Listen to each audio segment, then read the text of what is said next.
Hi everyone, it's Miriam from Miriam's Nature. For today's project, we're going to be making a quick and easy birds on a wire silhouette against a super easy fluid painted background.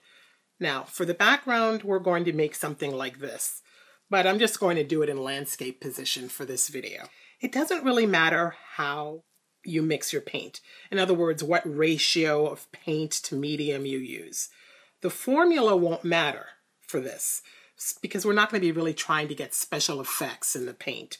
The only thing that is important, however, is that all of your paints have a similar formula. What I mean by that is, if you mix your paint so that you have this much paint, this much Floetrol or medium, and then this much water, you want to make sure that whatever you do, to whatever mix you make for your blue, like if this is the ratio that you use for your blue, that you use the same ratio for the white and for your green. The brand of the paint you use won't matter. The blues won't matter.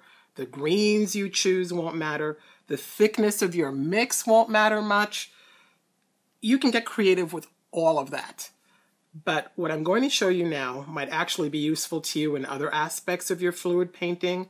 So I'm going to give you a science lesson. Well, it's like science, but I'm not going to use any fancy big words. What I've got here is the blue, part of the blue paint that I'm going to use for the sky, and the white paint that I've mixed for the sky, that I've mixed with the same ratio that I used for this blue paint. Over here is white paint straight out of the bottle. And then in the middle is a mix between this and this. So the ratio is not the same as this one. I'm going to spread a bunch of the blue paint here, because this is how we're going to be making our sky. So I'm putting some, like a good wet layer here. I've added a little bit of the darker blue in here too, so that you can hopefully see the effect or the issue better. So now I'm going to take some of the pure white unmixed paint, and I'm just going to draw a line of it through both blue. I'm going to add a line, a thicker line, of the paint that has a mix of these two. Now, I don't know if you can see it. I hope you can, but it's already happening to this one. There's like a halo that happens here. But this paint, which was mixed the same way as the blues, when I run that paint through, the line from the blue to the white will stay perfect. It'll be a crisp, sharp line. The halo has become more pronounced here. We've almost lost all the white paint here, but it's pretty much all halo. But here, the white is still as crisp as when I first laid it down.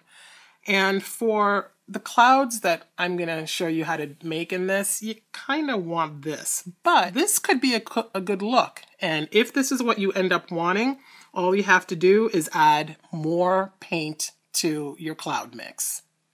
But I'm thinking that for your grass, you probably want your mix to be really clean and even with your background color so that you can see individual blades of grass. Because if you do a different mix, you're going to have halo around your grass, which I don't think you want. So I've mixed two blues. One is just a little darker than the other. And I am going to pour a lot of the lighter one. I'm not going to come all the very way down to the end. I do want to come close, but not all the way. And then for up here, I'm going to go with the darker one. And now I'm going to spread it around so that we have an even mix. I'm going to use a fan brush. I like these a lot for that kind of thing. You want to get your canvas nice and wet with your paint, like a good thick layer of it. And then where the dark meets the light, I'm just going to swirl a little bit so that I kind of blend those two colors together. Now what you can do is mix a third color that'll be like a transition color. I just didn't want to bother. And I don't mind if there are a little bit of swirly lines in the sky. That's fine with me.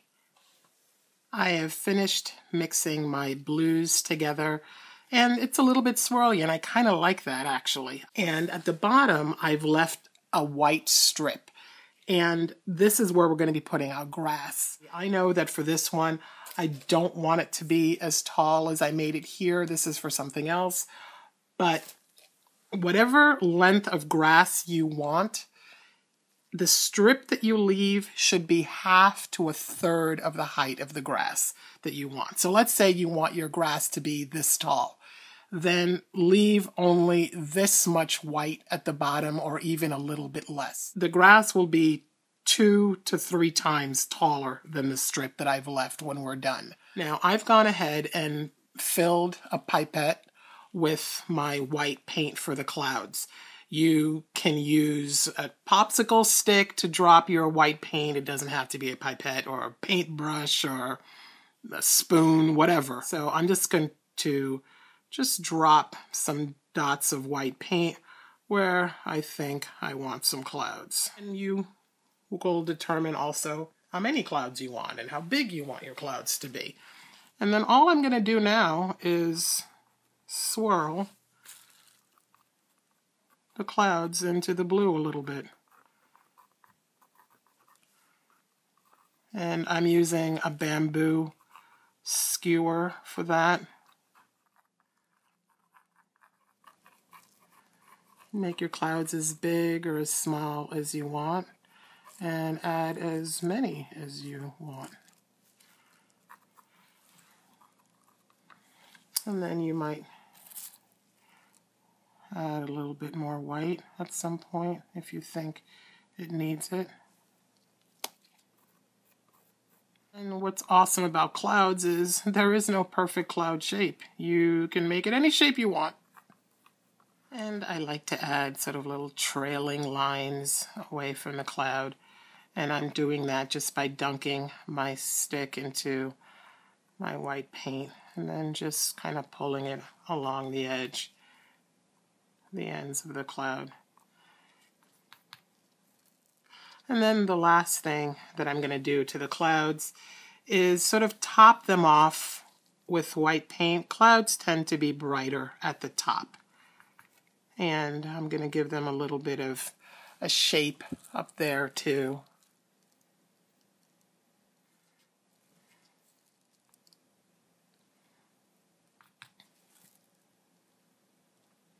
So I've got the clouds to look the way I want. Now for the grass.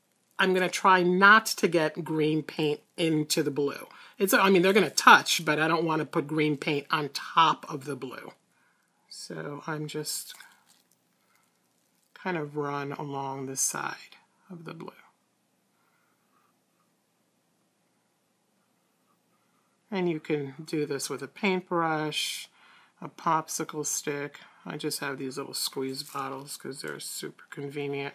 Now, with a bamboo skewer, you're just going to take your skewer down into the green and then pull up into the blue, just like that. Ordinarily, I say wipe between passes in a lot of my videos, but for this, you really don't need to, because what's going to happen is you're going to be bringing blue paint into the green, but that's fine because it's going to give you some definition of individual blades of grass. So it's actually going to help you in this particular case. And just do that across. And then the last thing we're going to do, I'm going to purposefully now set down a drop of paint. That's pure green paint. It hasn't right straight out of a bottle. And what I'm going to do now is take a little amount of it, and I'm going to go across the bottom like that. And I'm going to wait for it to bleed to do that halo thing we were talking about before. All right, I've let the paint do its sort of bleedy halo thing for a couple of minutes. And now it's kind of safe with quotes, to use without worrying about it doing the halo anymore if I pull it into the blue. And I'm going to now start pulling at it more. And the reason that I've added this extra green is so that the grass isn't all one color, because grass wouldn't be. And it would look kind of silly if it was just one flat little color. So now keep playing with that until you've broken up those sort of blobs so that you don't see the blobs as blobs anymore, that you've worked it into the rest of the grass. So because I let the paint sit, this green paint, the dark green, it won't do that halo now. Now, if you're thinking, well, why didn't you just mix a dark green paint that didn't have to worry about the halo for? In other words, why didn't I make two greens with the mix? I didn't want to make a whole bunch of paint this color with Floetrol and water and everything. I didn't need to. I only needed such a tiny amount that this is more economical and less work. And now I've got some grass that's got a little bit of texture, a little bit of interest, a little variety in the color. And our background is done. For today's quick tip, if you're going to be doing a painting where paint interaction is important to you, in a lid or scrap piece of cardboard, pour out some drops of the colors you'll be using in a way that mimics how they'll touch each other in the painting. Let them sit for a couple of minutes to see if any bleeding happens, halos start, or if you want those things to happen, to make sure that they are happening the way you want. That way, if anything funky happens, you'll be able to adjust the formula for whatever color is misbehaving. And you won't be surprised in the middle of your painting when it might be too late to easily correct it. All right, we're going to let this dry, and we'll be back to add our birds and wire. Now our canvas is dry, and we're ready to add our silhouette. A quick way to plan out where you want to place your birds, how many you want to have, is to try out your ideas with a Sharpie on a sheet of clear acetate or any kind of plastic. And that way you can move it around and decide, do I want this many birds? Do I want to place them down here? Do I want them up here? It'll give you a way of testing out your ideas without actually putting anything on your canvas until you're ready. And then once you're all done, you can wash this all off your acetate with alcohol. A friend of mine gave me another really good idea. Print out a couple copies of your canvas and then draw on each of those. So this way it lets you compare your different ideas without, again, doing anything onto your canvas until you're totally comfortable and ready. If you're unsure about composition, follow the simple artist principle called the rule of thirds. And what that is think of your canvas being separated into thirds in both directions so that you end up with an imaginary grid like this. And place your focal points sort of along those lines. Avoid putting things down the middle, either in this direction or that direction. That is thought to make pieces more pleasing. Ultimately, put things where you want to put them. But this is the rule of thirds in case you wanted to learn that. If you decide to put your birds low to the ground, think about making them pretty small so that the perspective makes sense. So this grass here would be sort of where the viewer is, and then the birds would be off in the distance. And then another thing that can help with that is to consider adding some little clouds below the bigger clouds, and that will also trick the eye into seeing those as out in the distance and your birds as being out in the distance also. Okay, let's draw some birds. Now I know some of you are thinking, oh my gosh, Miriam, I can't draw. This is where I have to bow out of the video, but I promise you can do this. In less than 5 minutes, you are going to become bird silhouette experts. I'm not going to edit this portion. I'm going to film this real time so that you can see every step and realize how quick and easy this really is. You're going to get a piece of paper and you're going to draw a line for your wire. So here's our wire for our birds. And the first thing you're going to do is draw an egg on the wire. Just an egg. And then draw a circle intersecting that egg. In front of the circle, draw a little line like that. Below, draw a little line like that. Now color that all in.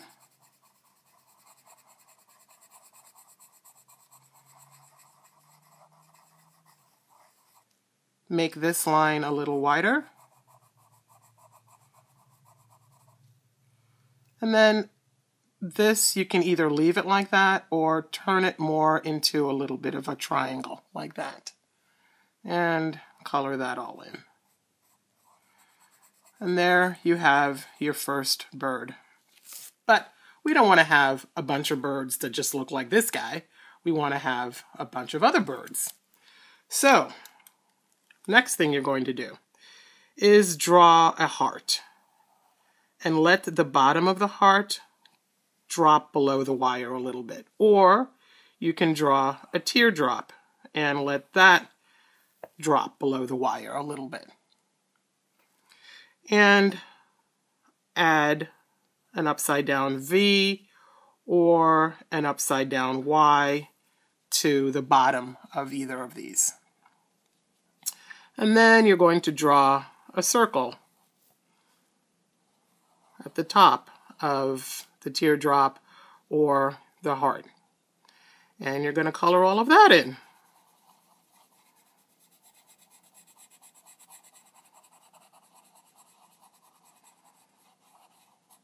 And make your Y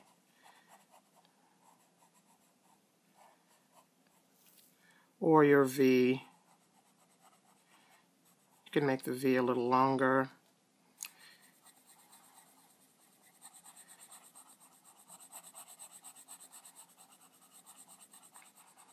And so now you have two birds facing either us or that way because we can't see their beaks. But you might want to add a beak. You could do this, and now you have a bird that's facing that way. Or you can draw a beak coming up like this. And now you have a bird that's looking up, sitting on the wire. But we still need a couple other birds because you want as many different birds on the wire to keep it interesting. So, next bird. You're going to draw a teardrop that looks like it's about to fall over. Just like that. And then you're going to draw a little line coming down like this. You're going to put your circle again there. And your little beak line there. And fill all of that in.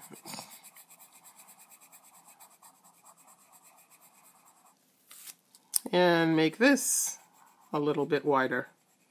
You might change it, flare it out if you want your bird to have a more flared out tail. That part's up to you. And then you might draw a little line right there to indicate its foot on the wire. And then I'm going to just give you one more for a bonus. Draw sort of an upside down letter J with a little bit of an angle. You don't want to make it straight up and down. A little bit of an angle coming in like this. And turn the top of the J into a circle. Then take that down to the wire like an oval, but only this will be the back of the bird so you don't complete the oval. And then your little beak. Fill that in.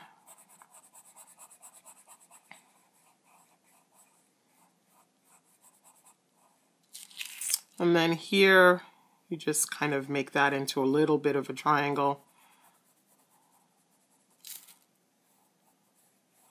And fill that in. And now you've got a bunch of birds on a wire, and you can go and do that yourself. Now practice those until you're comfortable, and then lightly sketch everything onto your canvas where you want it. Then you can either take a paintbrush to paint everything in, or you can use paint pens if you have them to paint everything in, or you can also use one of my favorite things, is my trusty bamboo skewer. And that you just dunk into some paint, and you can easily color in everything. Now you have all the tools you need to make this painting. I hope you enjoyed this and got something out of it. Let me know in the comments what you thought and what you'd like to see. As always, I would so appreciate your kind thumbs up and any sharing of this video that you can do. If you haven't yet subscribed, do it now. Just click the button and then click the bell so that you'll know when there's a new video.